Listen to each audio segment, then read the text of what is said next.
เรียนพรได้ญาติโยมทุกคนทุกท่านทักไทยเสาร์วันที่12 พฤศจิกายน 2568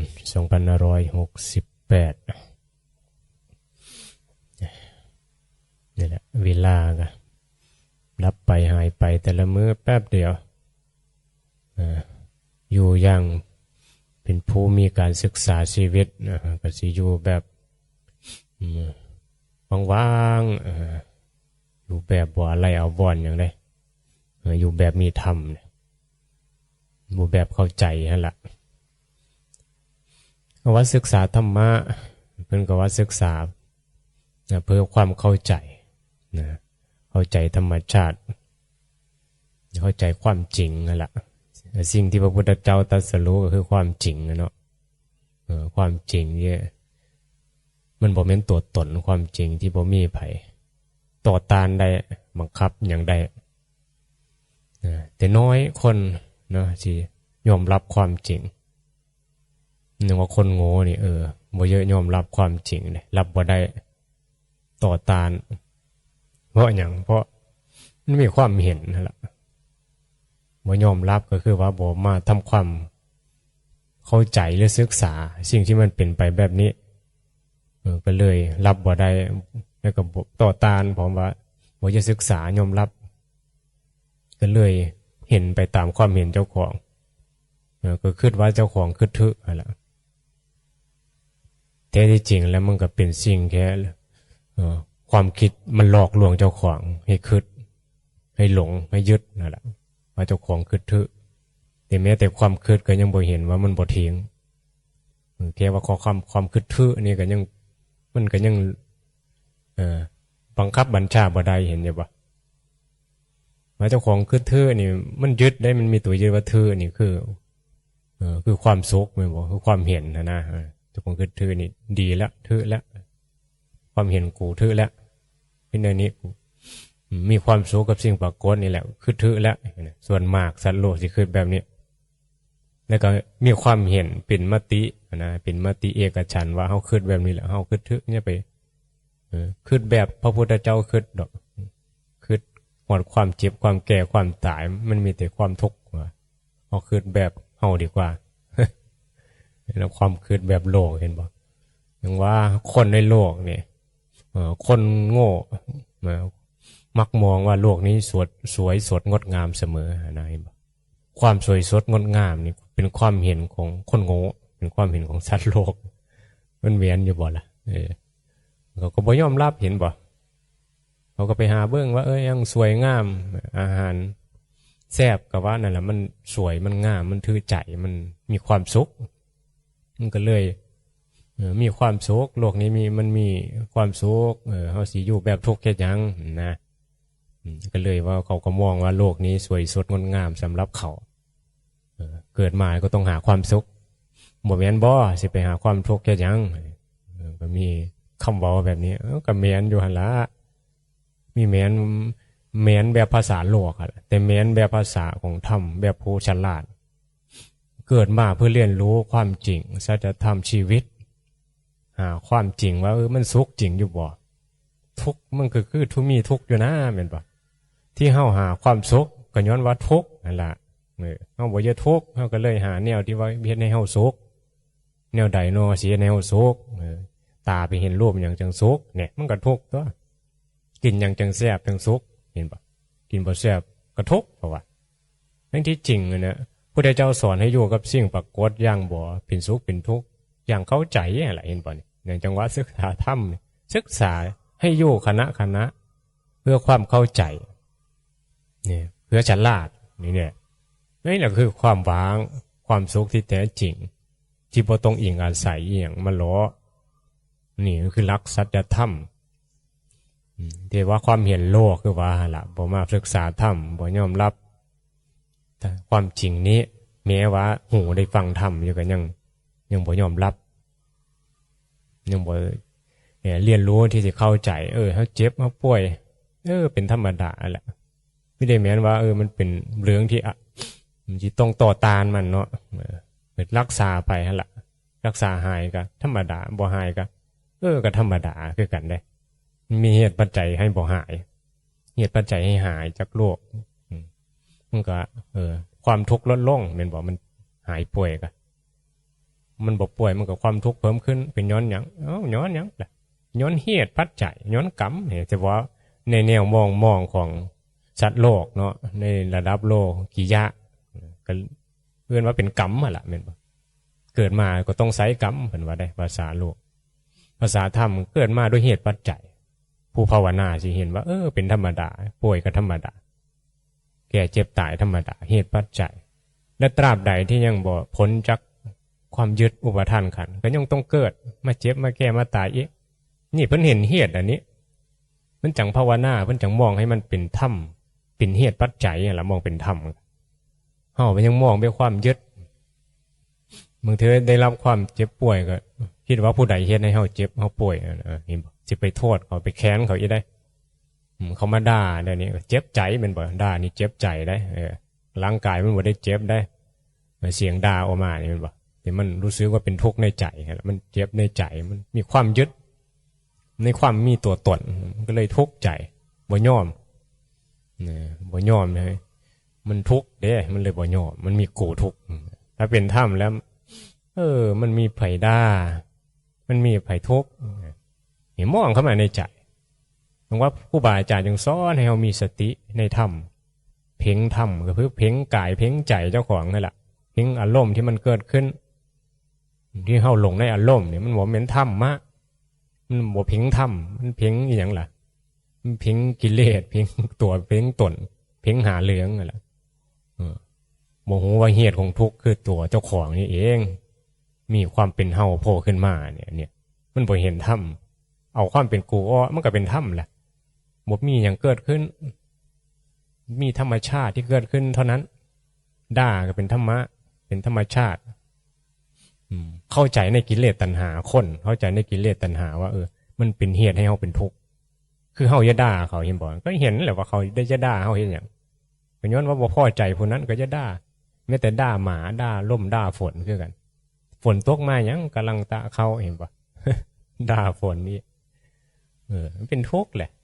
ฝนหูเหลืองอยู่บ่บ่รู้เรื่องเขาก็เป็นเหตุปัจจัยเขาอากาศแล้วแต่มันสิพัดไปแปรปรวนไปเนาะก็ตกลงมาเดี๋ยวก็แดดออกมาก็เป็นทุกข์กับสิ่งปรากฏซึ่งมันเป็นธรรมดาธรรมชาติเห็นบอกว่าเข้าใจธรรมะเกิดมาก็มีแต่ทุกข์เมื่อกับบ่ยอมรับกับแสวงหามองที่จะอยู่ให้สุขสบายแดดร้อนหลายก็ไปอยู่ห้องเห็นบอกเนี่ยทุกมือนี่มันมีวัตถุเทคโนโลยีมีมีพัดลมเป้าให้เย็นสบายเครื่องอยู่แบบนั้นละเข้าไปอยู่ห้องก็สบายแหละบัดเนี่ยไม่ได้ทุกข์กับฝนฟ้าอากาศแล้วตกก็ตกรอดกูอยู่ห้องสบายละส่วนเศร้าให้เศร้าหน้าก็จมแล้วบัดนี้ฝนตกก็ทุกข์ฝนเข้าตะฝนอยู่กันทุกข์แหละนี่เนี่ยการเผชิญสิ่งต่างๆทุกคนมันก็ล้วนแต่ว่าบ่ต้องการเจอสิ่งที่บีบคั้นให้เป็นทุกข์ก็ย้อนกิเลสตัณหาในใจผู้ภาวนาแล้วสิอยู่กับสิ่งปรากฏอย่างบ่ทุกข์เพราะมีปัญญาเพราะเข้าใจคำสอนพระพุทธเจ้าตรงนี้แหละคือสิ่งประเสริฐสุดมันจังว่าปัญญาประเสริฐกว่าทรัพย์เห็นปะมีทรัพย์สมบัติทั้งหลายมันสิประเสริฐยังมันยังหลงยึดว่าของกูอยู่ถ้ามีปัญญาแล้วบ่มีทรัพย์มันก็บ่ทุกข์เพราะเข้าใจเหตุปัจจัยนี่ปัญญามันสอนให้เข้าใจเหตุปัจจัย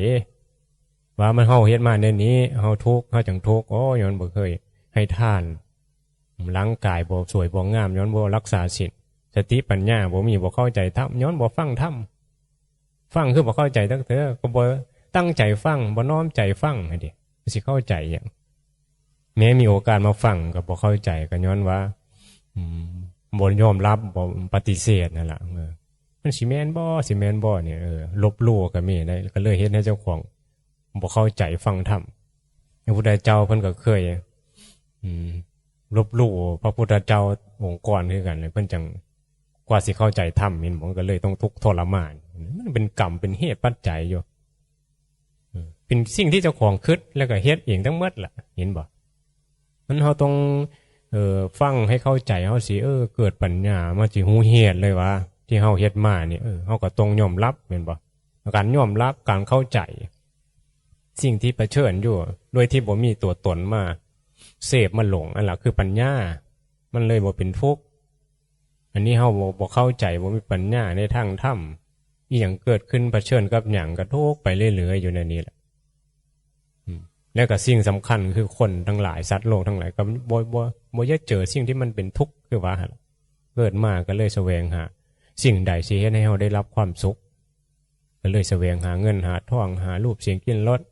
เฮือนหลังงามๆรถงามๆเมียงามๆผัวล่อๆหาดอกไม้ต้นไม้มาประดับประดาจัดสวนตกแต่งเฮือนซ่านให้งามกูมือเห็นปะลงทุนไปเท่าใดเพื่อกูสิได้เสพเนี่ยแม้แต่พระคือกันได้หาดอกไม้มาประดับประดามันมีแม้พระสิหาดอกไม้มาประดับประดาวัดว่ามันเป็นกามตกแต่งสวยงามให้โลกเขาเฮ็ดให้โยมเขาเฮ็ดอย่างเงี้ยแต่ยังว่ามาเฮ็ดให้มันสวยมันงามเพื่อให้โยมเข้ามาวัดก็เป็นข้ออ้างอ่ะแหละมันบ่แม่นหน้าที่มันบ่แม่นกิจบ่แม่นกิจที่ว่าสิไปเฮ็ดให้คนมาหลงรูปเสียงกินรสแม่นบ่พระควรสอนให้โยมหลงเข้าใจในเรื่องของกามเข้าใจในการหลงรูปเสียงกินรสเป็นตัวอย่างตัวแนวทางใดพระพุทธเจ้าสอนเราก็ต้องย้างตามเพิ่นผ้าโยมย้างแหละ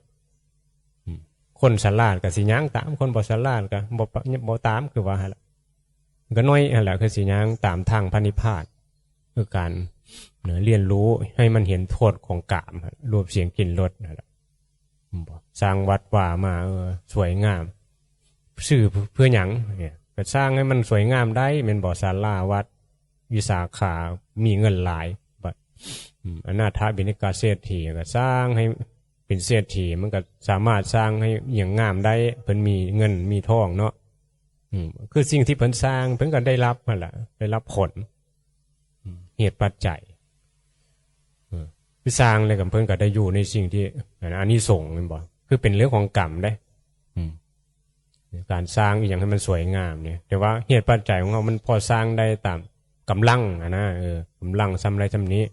เราก็อยู่ซ้ำนี้มันก็เป็นกำลังของเฮาเนาะเหตุปัจจัยของเฮาแต่ศรัทธาเฮามีแม่นบ่สิของศรัทธาหลายก็สิจะเฮ็ดให้มันงามคือว่าล่ะถวายของเลิศก็ได้ของเลิศอานิสงส์เนี่ยถวายอาหารดีๆให้พระคุณเจ้าเฮาก็ได้กินอาหารดีๆนั่นล่ะเนี่ยก็เหมือนได้ล่ะเพื่อถวายของบูชาอันนี้ส่งก็ได้กินของเน่าอะไรเจ้าของให้อย่างไปก็ได้อันนั้นแหละคืนมาเนี่ยมันก็จริงได้ทำกรรมใดไว้ก็ได้รับกรรมนั้นเขาสร้างกุฏิให้มันงามเขาก็ได้อยู่ในกุฏิงามๆมันก็เป็นอานิสงส์ของเขาไม่ได้เหมือนว่าครูบาอาจารย์เยอะสร้างงามๆแต่บ่เฮ็ดเจ้าเฮ็ดที่เจ้าเฮ็ดนี่เจ้าสิได้รับผลแบบนี้มีแม่นว่าเยอะเฮ็ดได้มันอยู่ได้งามๆอยู่งามๆเจ้าเฮ็ดเจ้าก็ได้เองบ่เฮ็ดผลให้เจ้าถวายอาหารเนาเจ้าก็ได้กินของเนาก็แค่นี้แหละเจ้าถวายกุฏิงามเจ้าก็ได้อยู่ในกุฏิงามมันก็เป็นเรื่องของเจ้าเนาะเพิ่นก็มาบอกว่าเหตุนี้นี่เหตุผลจึงเกิดอย่างนี้ไม่แม้ว่าเพิ่นจะได้เงินได้ทองได้ครูบาอาจารย์มาบอกแต่ว่าบางรูปก็จะได้ว่าแหละจะได้เงินหลายๆบางเทื่อโยมเขาบ่มีเงินก็เป็นทุกข์มาเฮ็ดแม่นบ่ฉะนั้นเขาต้องเฮ็ดด้วยความบ่ทุกข์เฮ็ดด้วยศรัทธาได้เฮ็ดหยังถวายหยังต้องมีปัญญาอย่างเฮ็ดด้วยความกดดันเป็นทุกข์ว่ามันเป็นทุกข์แล้วมันบ่ได้บุญมันเป็นบาปอีที่สร้างอย่างสักอย่างที่ถวายอย่างสักอย่างเขาต้องศรัทธาเมื่อแล้วได้ผลมันบุญมันก็สิเกิดขึ้นนี่น่ะเพิ่นว่าเฮ็ดด้วยปัญญาเห็นบ่จังว่าบ่ได้เลียนไล่ครูบาอาจารย์พระกรรมฐานเพิ่นบ่ให้เฮ็ดแล้วแต่ศรัทธาเฮาเฮ็ดนะนั่นล่ะคือปัญญาของเฮาฉลาดเองเฮาก็เฮ็ดเฮาก็ถวายมันก็บุญที่มีปัญญาบอกไปเฮ็ดไปมันก็บ่ยึดนะว่าเป็นของกูดอกนี่แหละตัวละกิเลสตัวที่ให้เจ้าของไปนิพพานพ้นทุกข์นะแต่มีกำลังเฮ็ดมีทรัพย์เฮ็ดแม่นบอกกำลังหลายก็คือทรัพย์หลายเงินหลายเฮ็ดกำลังน้อยก็เฮ็ดตามเงินน้อยไปตามกำลังก็ได้คือกันนั่นแหละแต่เขาบอกขี้เหนียวดอกคน ที่หูจักการทำทานหรือการทำบุญพระเจ้าเฮงทำบุญมีทรัพย์สมบัติมีอย่างก็เฮ็ดบุญสะสมบุญไปเท่าเล็กเท่าน้อยกำลังเฮงเท่าเฮงแก่เนี่ยโอ้ยควรขวายบุญกุศลไว้ดีกว่ามันจ่อมือตายจ่อมือสิพัดภาคละเก็บไว้ก็เหมือนมันก็บอกไว้ได้ประโยชน์เฮงมาอยู่วัดอย่างนี้บอกเงินทองก็บอกไว้ได้ใช้ดอกอาศัยปัจจัยเข้าน้ำซ้ำป่าญาติโยมก็พ่ออยู่ได้ละเห็นบอกกุฏิก็พ่ออยู่ละมันเป็นเรื่องของโยมที่เรื่องท่านเรื่องการสร้างอะไรอย่างนี้แต่ว่าเขาก็มาส่งเคราะห์กันแหละได้มากก็มาบริหารดูแลเมื่อว่ามันก็มีค่าใช้จ่ายต่างๆมันบอกเฮงเฉพาะเขาเฮ็ดวัดขึ้นมาใหม่ในนี้มันก็ต้องเฮ็ดอย่างขึ้นมาสร้างขึ้นมาแหละมันยังบอกพร้อมทุกอย่างแม้แต่น้ำแต่ไฟในนี้ก็ยังบอกค่อยสมบูรณ์ถนนหนทางทีทางก็ยังเป็นหลุมเป็นบ่อก็ต้องได้ถมทีนี่นะมีหัวอ้อมนะมันก็ต้องมีการวางแผนเขาก็เฮ็ดไปตามปัจจัยเหตุปัจจัยที่ได้มาก็บ่ได้เลี่ยไล่เพื่อใดสำใดก็เฮ็ดไปเนี่ยตามธรรมเห็นปะปฏิบัติธรรมไปนี่คือเหตุนะทุกคนมันต้องสร้างเหตุให้มันคือบ่ต้องเป็นทุกข์กับการทำบุญบ่ต้องเป็นทุกข์การเป็นอยู่เป็นอยู่กินมันเป็นเหตุของเจ้าของที่สร้างนั่นแหละได้มาอยู่รวมนำเดียวนี่ก็เป็นเหตุปัจจัยอย่างหนึ่งเกี่ยวข้องกับคนดีคนบ่ดีมันมีอยู่แล้วล่ะไปอยู่ใส่มันก็ต้องเจอคนดีคนบ่ดีคนเว้าในนั้นคนเว้าในนี้แหละแต่สำคัญคือสิ่งที่เฮาสำคัญนะบอกคือธรรมะคือสิ่งสำคัญเพราะว่าถ้าเฮาอยู่ด้วยธรรมะเฮาก็บ่เป็นทุกข์กับไผเพราะว่าไปอยู่ใส่มันก็มีอยู่แล้วแหละคนที่สร้างคนที่ฮักสิ่งที่กระทบเฮ็ดให้ยั่วยวนให้เฮายึดให้เฮาเสพให้เฮาเป็นสุขเป็นทุกข์มีคุมองรูปเสียงกลิ่นรสนะแต่เฮาบ่มีความฉลาดบ่เข้าใจในกามคือรูปเสียงกลิ่นรสที่มันยั่วยวนเฮาก็เป็นทุกข์มันกิเลสในใจเนี่ยจังหวัดสำคัญโยการที่มาอยู่วัดแล้วก็มีสื่อกระตุ้นให้เฮามีสติมีปัญญาในการเรียนรู้นี่จิตใจมันก็สิเบาลงบ้างลงบ่อาลัยอาวรณ์กับลูกกับผัวกับเงินกับทองเข้าของมีมาใช้ไปด้วยความสบายใจนี่ภาวนาไปโล่มือตายคือหลวงพ่อเป็นว่าสิมีหยังชีวิตสิหาความสุขกับอีหยังรูปเสียงกลิ่นรสมันคือมายาหลอกลวงสัตว์โลกมันคือกับดักอย่าได้รูปนั้นเสียงนั้นเสียงนี้ไปติดกับดักมาแล้วอย่าได้โผอย่าได้เมนี่หลงเนี่ยธรรมะเนี่ยนี่โอ้น้อยคนสิเข้าใจนะว่าเธอเลยก็มีเข้าใจมันก็น่าเสียดายอยู่เลยเนาะที่เอาอย่างกับโลกเนาะต้องน้อยก็ตายแหละไม่ได้ดนอายุเท่าเลยเดี๋ยวนี้นะ60 70มันอีจักปีเจ้าคือว่าจะสิฮอด80อยู่บ่10 ปีถึงว่า70 80ตายไปบ่อี10 ปีนึงกูสิเฮ็ดหยังนอเนี่ยแห่งความป่วยความเจ็บมาเตือนเนี่ยนี่โอ้ยมันแห่งลิงภาวนาแหละแม่นบ่อันนี้แหละสร้างเฮียนให้เจ้าของสะสมบุญไปเพื่อศาสนาสิกินหยังบางคนเห็นบอกเกิดมาสบายเห็นบ่พ่อแม่ร่ำรวยบัดนี้บัดจนได้บัดนี้เห็นบ่ทรัพย์สมบัติกรรมมันเหมือนเด้บุญกรรมเหมือนแหละมันเหมือนใดคือกันบุญวันนี้บ่สะสมต่อบ่ทำบุญต่อสิกินหยังสบายอาศัยครูบาอาจารย์ก็มีได้บ่เห็นบ่คือเฮาให้เฮาสังเกตว่าเฮาไปอยู่วัดนั้นบัดนี้อาศัยบารมีเพิ่นก็เมียนอยู่ได้เห็นบ่อาศัยพระเนี่ยบิณฑบาตมาในนี้มันก็เมียนอยู่ได้คิดเบิ่งดีๆเฮาต้องภาวนาต้องเพียรศึกษาให้เจ้าของนี้ได้บารมีขึ้นมาสร้างเหตุให้เจ้าของทำบุญทำทานละกิเลสนั่นแหละสิ่งสำคัญก็ได้เนี่ยยิ่งบอกต้องเรียนรู้เพื่อเข้าใจ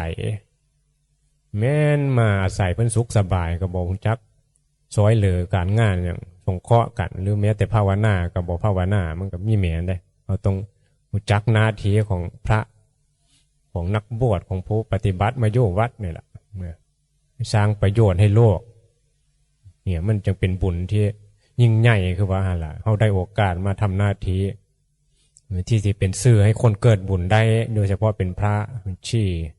ผ ผู้อยู่วัดเนี่ยเขาศรัทธาเขาทำบุญมาเห็นบอกเขายกมือไหว้เขาเยอะเขากินแท้แนวดีๆเขาหามาให้น่ะบัดนี้เขากินดีๆเขาไปเฮ็ดหยังซะนอนบ่มีแม่นแหละเนาะเห็นบ่มีอย่างดีๆเขาหามาให้พระเฮาก็ไม่ชี้แม่พามก็เขาไปเยอะอดอยาก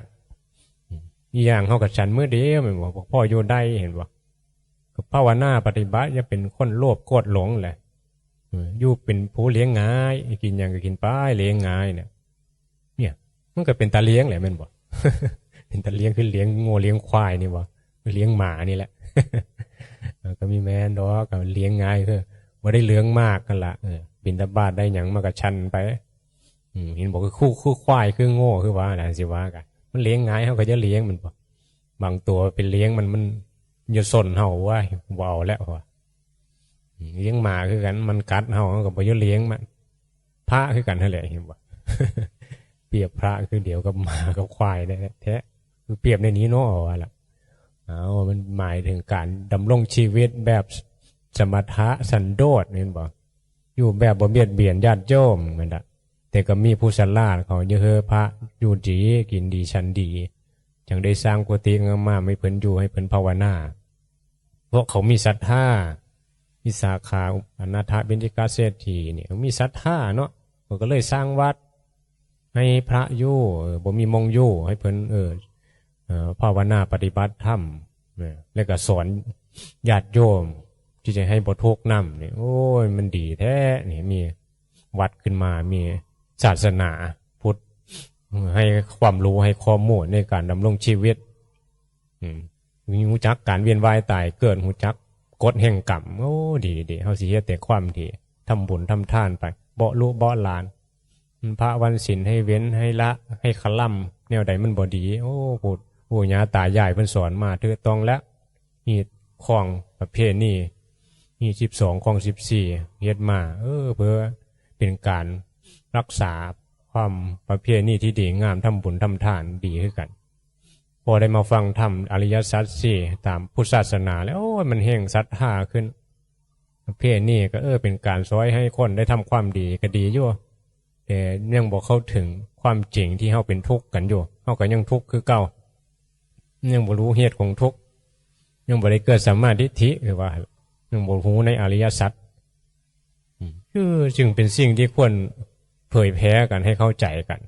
โอ้คำสอนพุทธเจ้าเนี่ยวัดนี่มีไว้ให้เฮาเรียนรู้อันนี้เนาะเห็นบ่ไม่ได้แม้นมีไว้เฉพาะมาทำพิธีกรรมมาสวดมนต์มานั่นแล้วก็กลับมาจังหันแล้วก็กลับเนี่ยบ่รู้อย่างมันก็เป็นที่น่าเสียดายคือว่าแล้วคำสอนพุทธเจ้าเฮาเข้ามาแบบบ่รู้เรื่องอย่างเนี่ยจังว่ามีพระเทศมีพระอธิบายธรรมให้ฟังเนี่ยธรรมนี่ตาโทมื้อนั้นก็บ่ได้ตอบเฮาได้เนาะโอนซะเพิ่นไปถามเฮาคืนมีพระในนี้เป็นได้มีพระมาบอกให้เข้าใจอริยสัจเนี่ยให้เห็นเหตุของทุกข์เนี่ยนะบางเทื่อก็ว่าหั่นล่ะมันบ่เข้าใจนะบ่เข้าใจเหมือนกันว่าเป็นมันเขาได้เข้าวัดก็ได้บุญนั่นแหละส่วนมากนี่แหละไม่ได้แม้นสิเข้าใจง่ายๆคือว่าได้เห็นบ่หรือว่าคนในวัดคือกันก็ยังมีเข้าใจแม่พระแม่ชีแม่นบ่ก็ยังมีเข้าใจตัวตนสิโยมเขาโดนๆสิมาเข้าใจหยังความศรัทธาในการฟังธรรมก็ยังบ่เต็มที่หั่นนะมีสื่ออย่างยั่วยวนหลายในโลกแต่ว่าเฮาอยู่ในโลกอยู่ในวัดแท้ๆฟังคู่มือก็ยังมื่นตาปิ๊บๆอยู่ยังสงสัยลังเลอยู่ฮะเห็นบ่เนี่ยจังว่าให้พิจารณาธรรมให้มันเข้าใจเอาธรรมะฟังสำนี้ละสาธุ